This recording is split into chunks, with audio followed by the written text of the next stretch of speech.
The topic of spiritual narcissism is really what catches my attention right now because you see, I am a recovering codependent. I'm splitting up with my narcissistic husband after 10 years of marriage, and I know that I entered these relationships on the promise that I will be far away from this reality as I can, because I knew from the very beginning that I was very sensitive, very, you can call that spiritually, and so I thought that this world is very cruel, that people around me are very unsafe, unreliable, and that I'm higher than that, and that I'm better than that.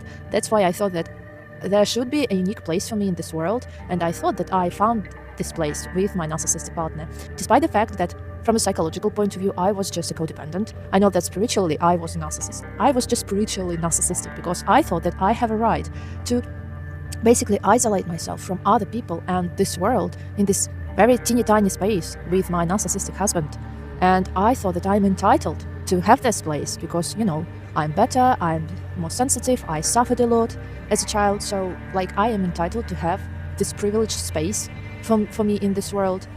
And it is just purely narcissistic. That's why I think a lot of codependents actually struggle to identify whether they are narcissists or not, because they oftentimes think that they are narcissists. And almost all of the psychologists that I listen to, they all tell that no, it's either, you know, narcissist introject, or it's just an illusion, or it's just a fragment. But no, I think from a spiritual point of view, you are spiritually narcissistic, because when you enter this relationship, you actually go there on the premise that you will be isolated from this world and you will be treated like a god, and that you will be in this special place where the narcissist will cover all of your needs, just in exchange for you to obey him. Right now, looking at it retrospectively, I think it's just spiritual narcissism, and that's it. Not psychological, not physical, but spiritual. And so when you come out of these narcissistic relationships, you have to face that. This shared fantasy space that I talked about previously in my other videos, it's basically this narcissistic space that you created together, and that carries these shards of your spiritual narcissism that you have to deal with in order to leave the narcissistic relationships forever, and